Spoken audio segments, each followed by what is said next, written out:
Coming up on 5 Minute News. Israel swears in new coalition, ending Netanyahu's long rule.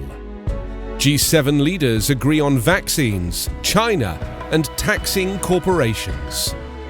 And England likely to delay COVID reopening. It's Monday, June 14. I'm Anthony Davis. Israel's parliament on Sunday narrowly approved a new coalition government, ending the turbulent 12-year rule of Prime Minister Benjamin Netanyahu and sending the polarizing leader into the opposition.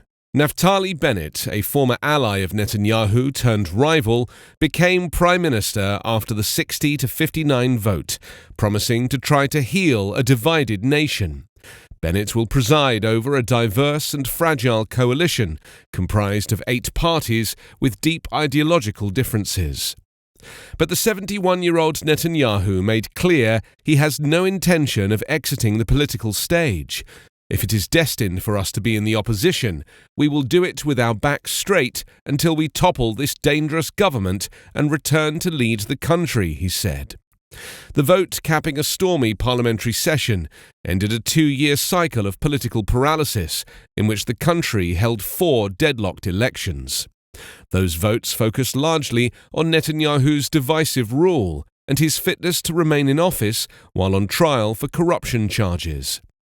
To his supporters, Netanyahu is a global statesman, uniquely capable of leading the country through its many security challenges. But to his critics, he has become a polarizing and autocratic leader who used divide-and-rule tactics to aggravate the many rifts in Israeli society. Those include tensions between Jews and Arabs, and within the Jewish majority between his religious and nationalist base, and his more secular and dovish opponents.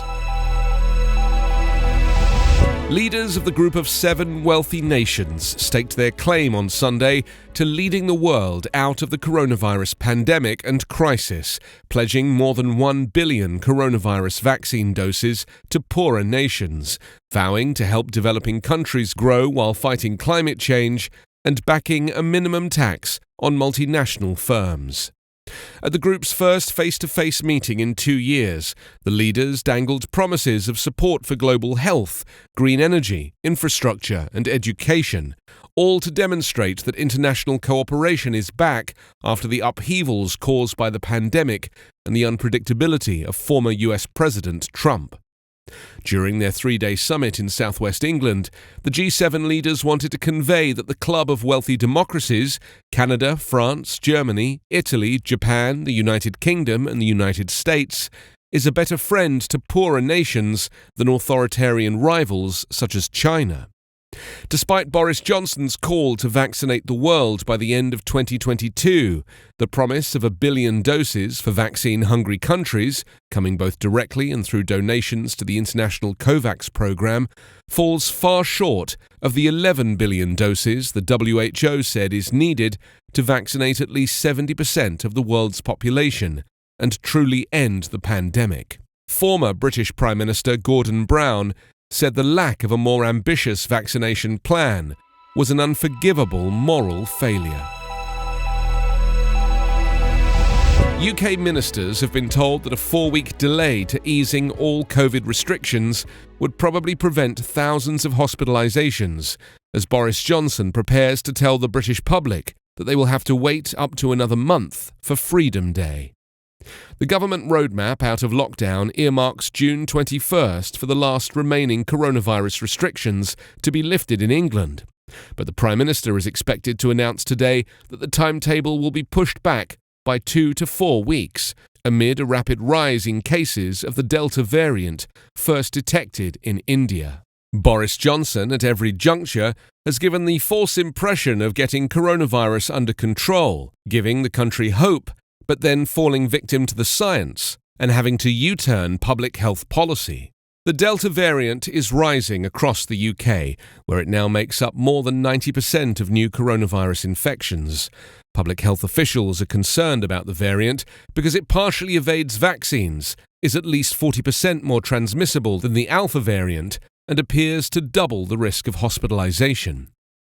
Any delay to reopening will infuriate lockdown skeptics on the Conservative backbenches, who are concerned about the impact on hospitality businesses and have begun to claim they fear the government will never feel confident enough to lift restrictions.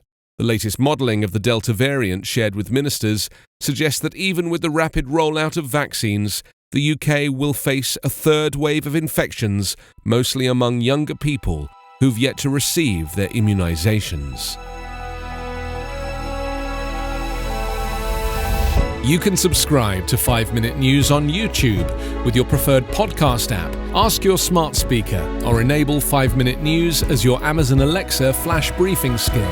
Subscribe, rate and review online at 5minute.news. 5 Minute News is an Evergreen Podcast covering politics, inequality, health and climate, delivering independent, unbiased and essential world news daily.